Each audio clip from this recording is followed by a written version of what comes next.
Ya. Mau dikemanakan rujukan kitab-kitab mazhab yang ada? Kemudian di ulama mereka bermazhab, contoh Ibnu Taimiyah, kemudian Imam Ahmad bin Hanbal, Ibnu Hajar, dan Ibnu Rushd dan Al-Maliki dan lain-lain.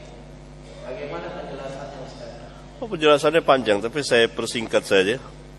Pertama, kitab itu tetap dipakai. Yang kita pakai apanya? Dalil. Asy-Syafi'i mengatakan, para imam semua mengatakan, apabila perkataanku bertentangan dengan dalil, maka tinggalkan perkataanku. Tidak bermadhab bukan berarti meninggalkan ulama. Tidak. Apakah ulama itu bermadhab? Tidak. Kan orang yang menjandarkan. Apakah mereka mengatakan saya Hambali, saya Syafi'i? Lalu kalau ditanya madhabnya Syafi'i apa? Apa madhabnya Syafi'i? Apa madhabnya Abu Hanifah?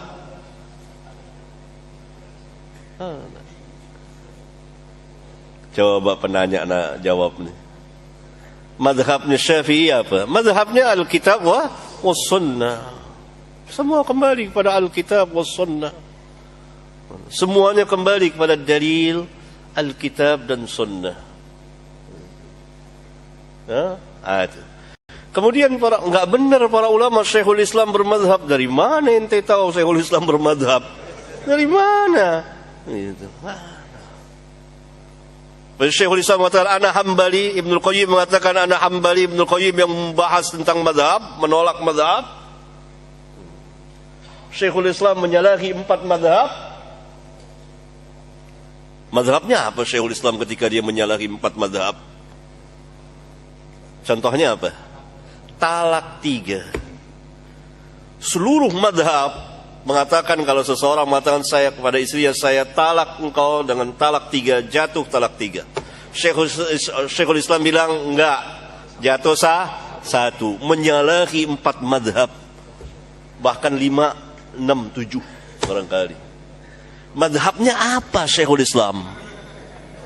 Madhabnya hadis. Di mana? Di Sahih Muslim.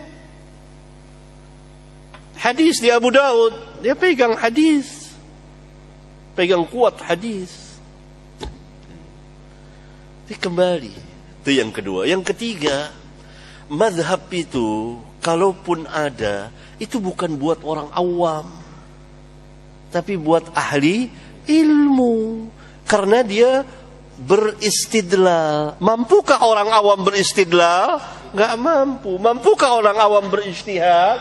Ini salah kaprah. Madhab itu artinya kumpulan pendapat ijtihad para ulama.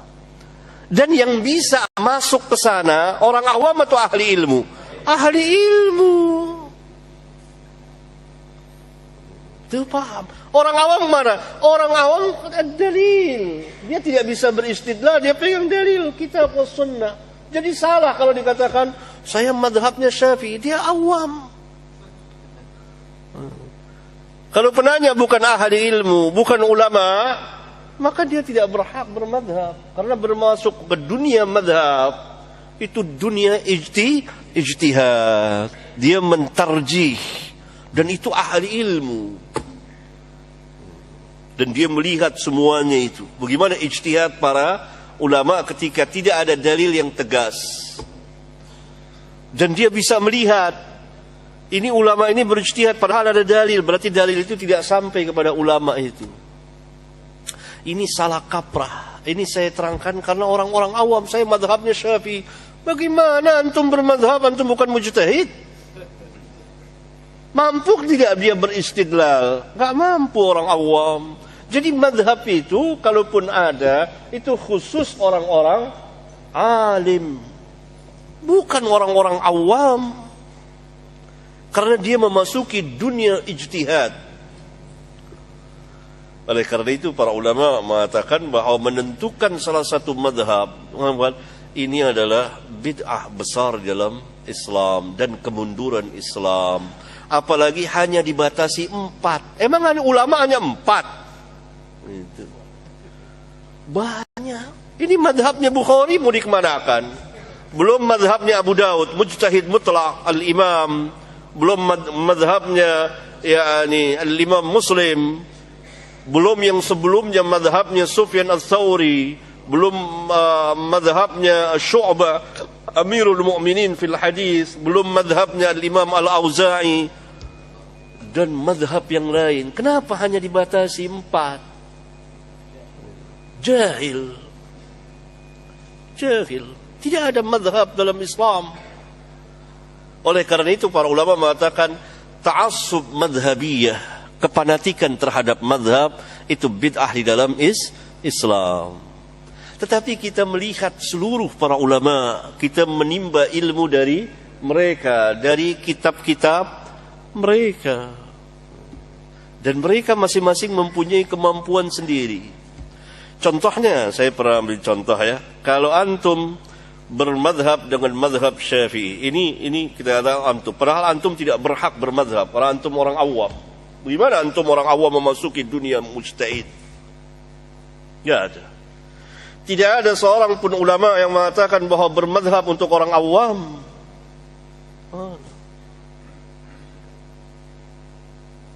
Contoh.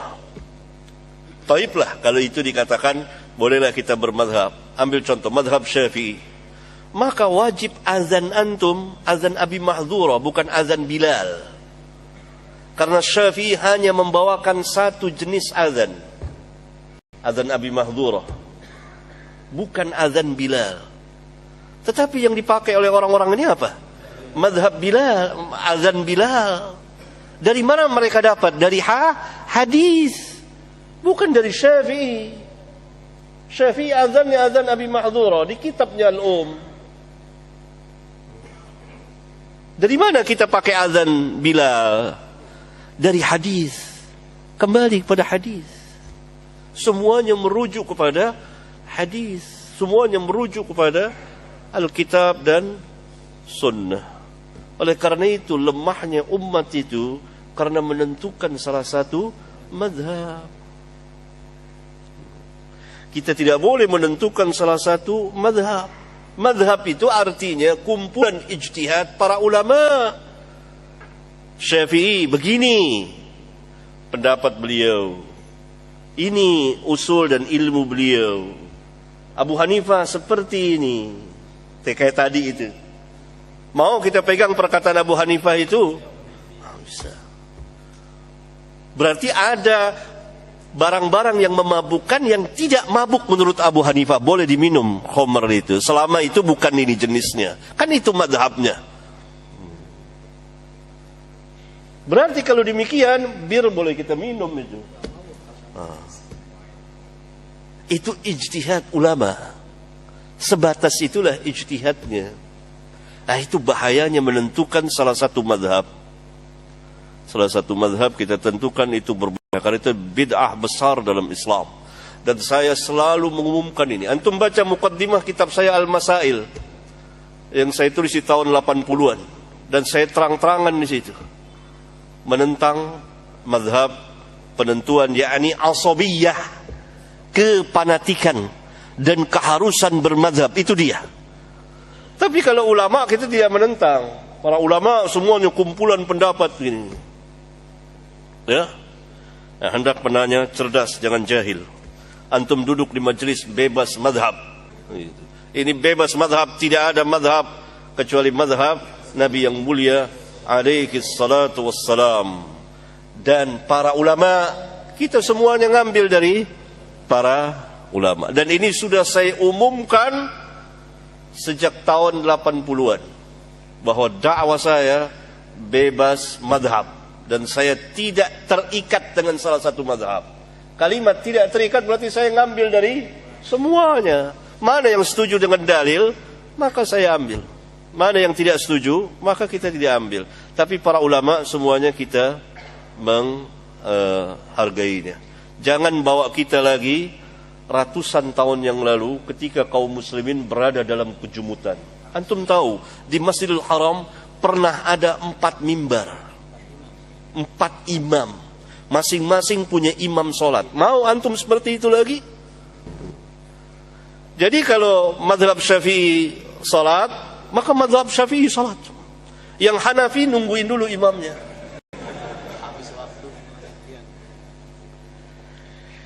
Syekh Albani rahmatullahi alaih, dia kan hidup di lingkungan mazhab Hanafi, ayahnya tokohnya. Tapi dia bebas mazhab. Maka ayahnya biasa jadi imam. Ya, biasa jadi imam. Ketika ayahnya safar, dia disuruh jadi imam, dia nggak mau. Karena dia ikut imam yang pertama, sama semuanya. Kenapa harus beda antara mazhab Hanafi dengan imam mazhab Syafi'i? Sama. Jadi salat dulu mazhab Hanafi. Tergantung dari negeri itu. Waktu itu di Syria yang berkuasa Syafi'i. Maka tentu yang menjadi imam adalah mazhab Syafi'i di masjid-masjid. Yang Hanafi nungguin dulu imamnya. Selesai Syafi'i, baru mazhab Hanafi salat. Syekh Albani kita tahu hidup di lingkungan mazhab Hanafi, tapi dia tidak ikut, langsung dia salat mengikuti mazhab Syafi'i di belakang Imam Syafi'i. Kaget. Sampai ayahnya marah dan terjadilah perseteruan antara anak dengan ayahnya dalam masalah mazhab itu. Dan begitu bahayanya menentukan salah satu mazhab dalam Islam, sehingga orang jauh dari cahaya Alkitab dan sunnah Nabi yang mulia alaihi salatu wassalam. Barangkali ini subhanakallahumma wa bihamdika asyhadu an la ilaha illa anta astaghfiruka wa atubu ilaik. Assalamualaikum warahmatullahi wabarakatuh.